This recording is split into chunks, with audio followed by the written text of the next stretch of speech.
Well, it ended up being a tale of two halves here at Sports Authority Field at Mile High in the Rocky Mountain Showdown. 31-17, the Buffaloes fall to the Rams, so the Centennial Trophy is heading back up to Fort Collins. Hi again, Mark Johnson along with Larry Zimmer here on CUBuffs.com at 850KOA.com. As the Buffaloes partner played well in the first half, looked like they were going to roll.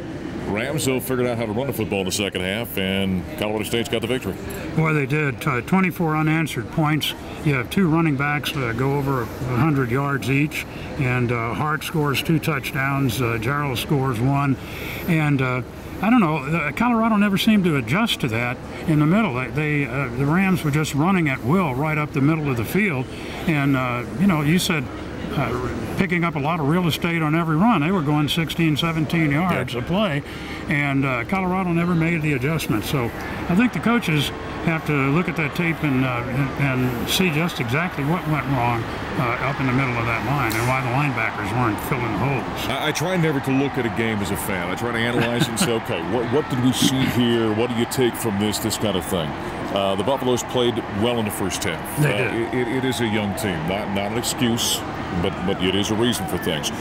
This team kind of folded in the second half. When Colorado State started picking up some steam, they didn't know how to respond. I think that to me is the sign of a young team that's not a mature team. You know, in the second half, Mark, I thought I would be saying that the turning point was that fumble. The Rams came out after a good drive in the first half, and they were driving there. McCartney forced the fumble. They got the ball, went down and scored.